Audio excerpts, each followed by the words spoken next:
Monday, Coast Magazine with Roy Garreffa on 88.7 Adelaide's Coast FM. You are, and we thank you so much for doing so. Now, Australian Crawl, they were founded in 1972, and Bill came into the band a little bit later, and he's written a book. He's the author of the book of with the title "The Sons of Beaches." And on the line we have Bill. Let's go over to beautiful Victoria. They're having nice weather. Good morning, Bill, and welcome to Coast FM.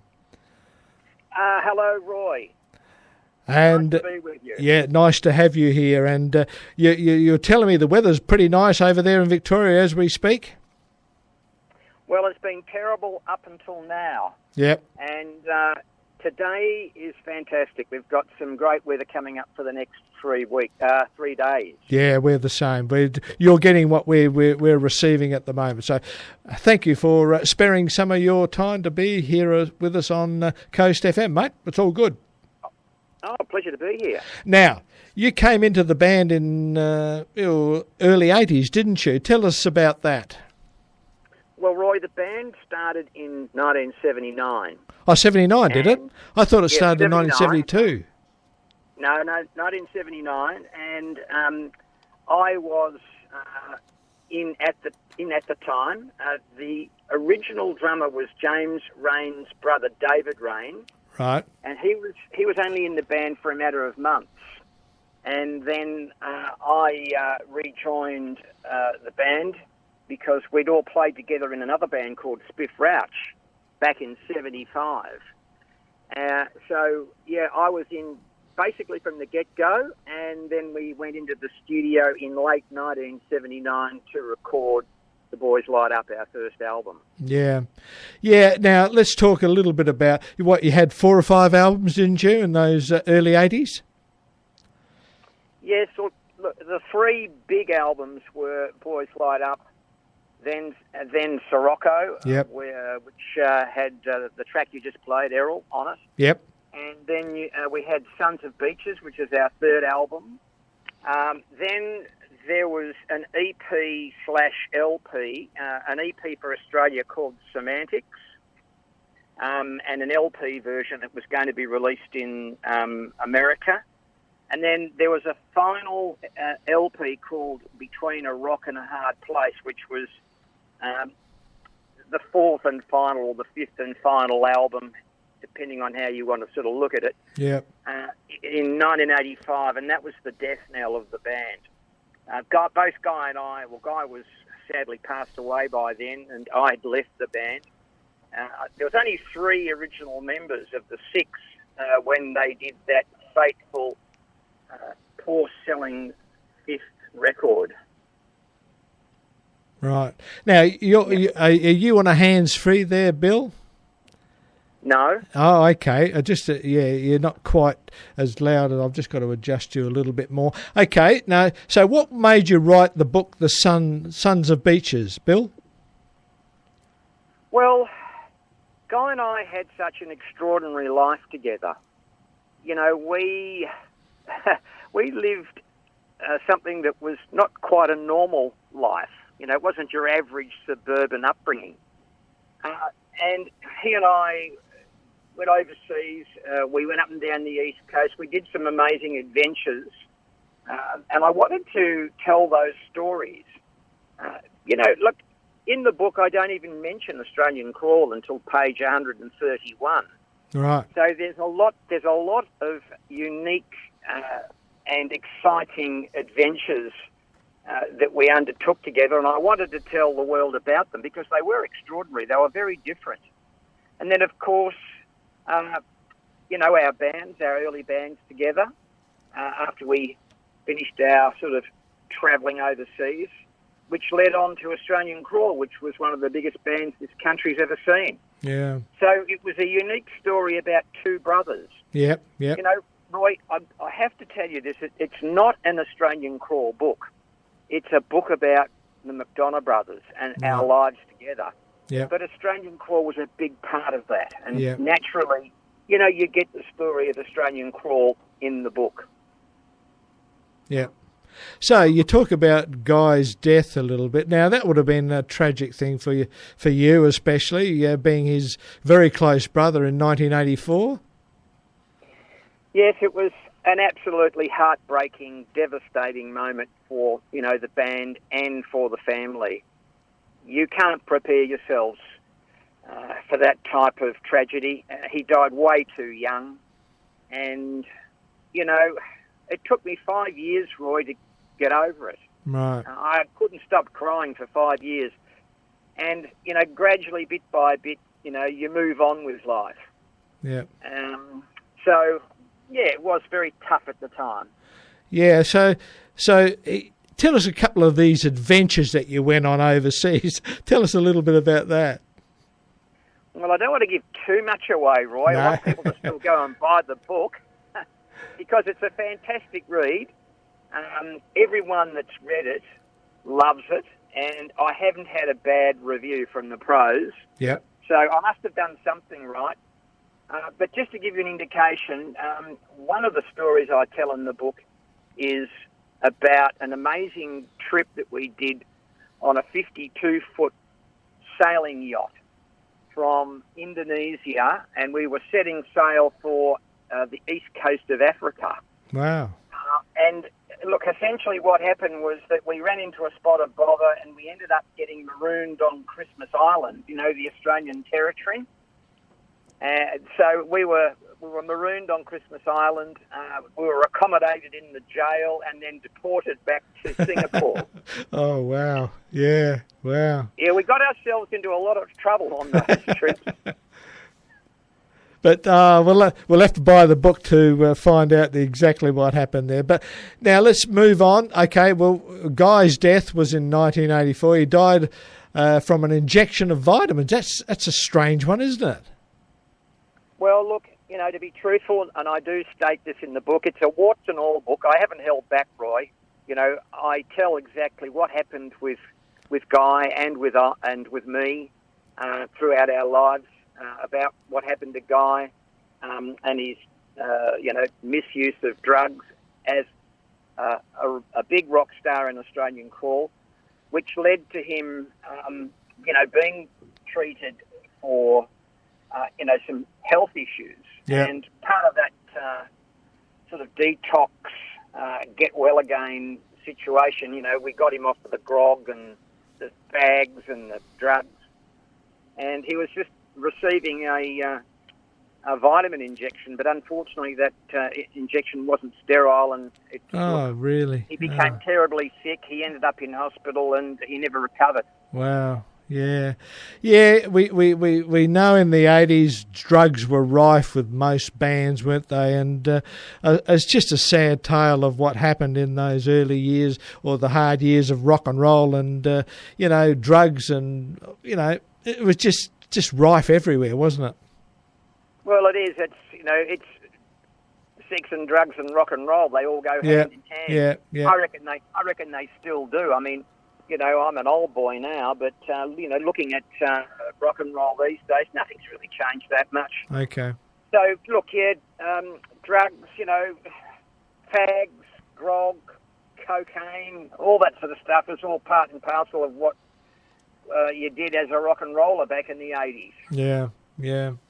So, coming into the band, having a time with James Rain, how did that all work? You had a bit of a clash with James. Was that initially or towards the end of the band?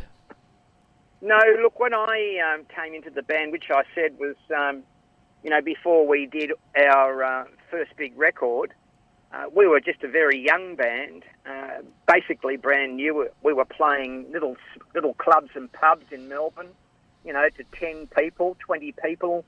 And then all of a sudden we had our record contract signed. Our first album went straight to number one, and we took off. Mm. And in those early days, we were all very, very close friends. We were mates. Yeah. But as the band became bigger and bigger, and people became famous and wealthy, people changed, Roy. Yeah. You know what I'm saying? Yeah. And I'm a team player.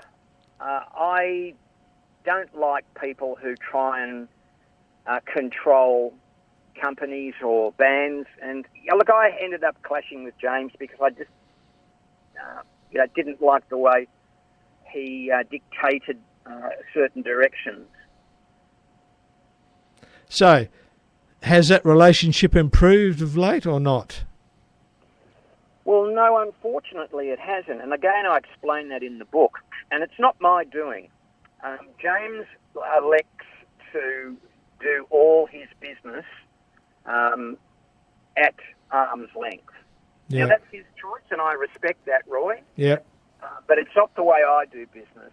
Yeah. I like to, still get on the telephone and talk to my fellow band members because we have to be in communication regularly. We still have an Australian core company. Yeah. Because our back catalogue of hits still sells. Yeah. I mean, just to give an indication, I think the latest figures on our streaming, which only started 10 years ago, I think we're over 200 million streams. Wow. On the internet. Wow. So, yeah, there's affairs of Australian crawl that need to be taken care of. So, unfortunately, I can't speak to James directly. We have to, contact him through his management and make our decisions about our crawl business that way. Yeah. So, having a get-together, having a reforming to do another number of tours. Obviously, it's not on the agenda as we speak, but could that happen down the track, Bill? No, it will never happen. Okay. James has vowed it would never happen. Okay. And, you've got the situation, Roy, where two of the most instrumental people in the band, Brad Robinson and Guy McDonough, are both dead. Yeah. And we're all getting on now. We're all, close to 70. So I would say I'm 100% sure it will never happen. Right. Look, in any case, James Rain has, the James Rain Band. Yep, yep. And he's still touring. Yep. And he goes out and does sort of Australian crawl song tours. Yep, yep. He's just released another one. It's called Crawl File. So he'll be touring with his cover band, playing the crawl hits in February 2024. So that's the closest you're going to get to hearing the crawl songs live. Yeah. And you were a prolific songwriter on a lot of those 4 or 5 albums, weren't you? Well, it was Guy that was the main prolific songwriter.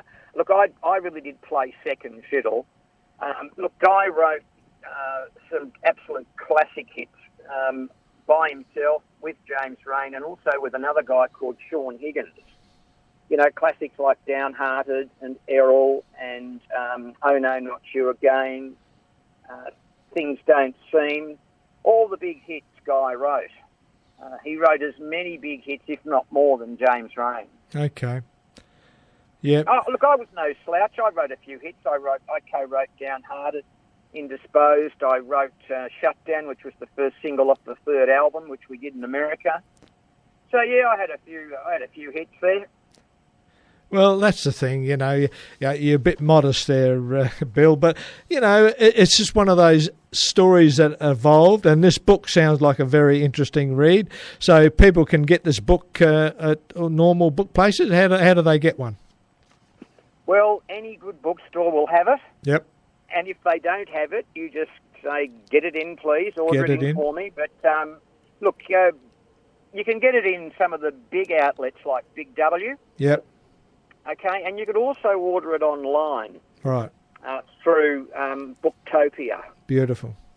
But I prefer that people go and buy it from a bookshop because that way you support your local bookshop. Yep. Yep. Yep. Yep.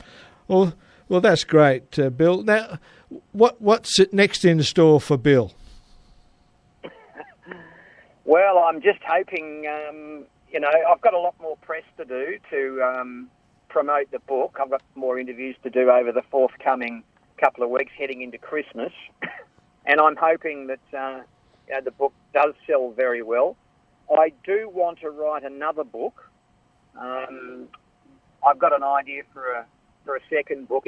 It's not going to be a memoir of my life, a memoir of my days in Australian crawl. It's going to be about another true life story, another true life experience of mine, an extraordinary tale. I'm not going to say anything about that, but that's something I want to do, write another book, and probably kick back a bit. I've been very busy. I'm a busy man. I've got a business still. I live on a 50-acre farm. So maybe just kicking back a bit. Yeah, that sounds good. We're all of the same vintage as you, Bill. So I know the feeling as the body gets a little bit older, it gets a little bit weaker, and we haven't got the same drive to achieve like we used to have. So taking a back seat is probably a good thing to do now. Well, yeah, as I say, I've been so busy right up until now, and I'm still not stopping quite yet. But if you ask me what I hope to be doing in a couple of years, I've got a house in Queensland. I wouldn't mind spending at least 6 months of the year up there. Beautiful. Particularly during the winter months. Yeah. It gets bloody cold down where I live. Yeah, that's not a bad way to go. A lot of the grey nomads here in South Australia do that. They head north for the winter months and enjoy a bit more sunshine. It's great. Yeah. Anyway, thanks so much for having a chat with us this morning, Bill. I'm going to go out with another one of those great songs of yours, "Things Don't Seem," and this is one that you've had a little bit of work on, didn't you? Yeah, well, it's written by Guy and Sean Higgins, but it was a track that Guy, Sean, and I, and a guy called Nigel Spencer first played in a band called the Flatheads, which was a forerunner of Australian crawl. That's right, yeah, the Flatheads, I remember them, yeah, that's right. So what year are we talking with the Flatheads? Oh, the Flatheads were pre-crawl, 1977, yeah, and they were responsible for a lot of the hits that crawl ended up recording. Yeah, right. Yeah, I mean, the Flatheads were playing Downhearted and Things Don't Seem and Diane.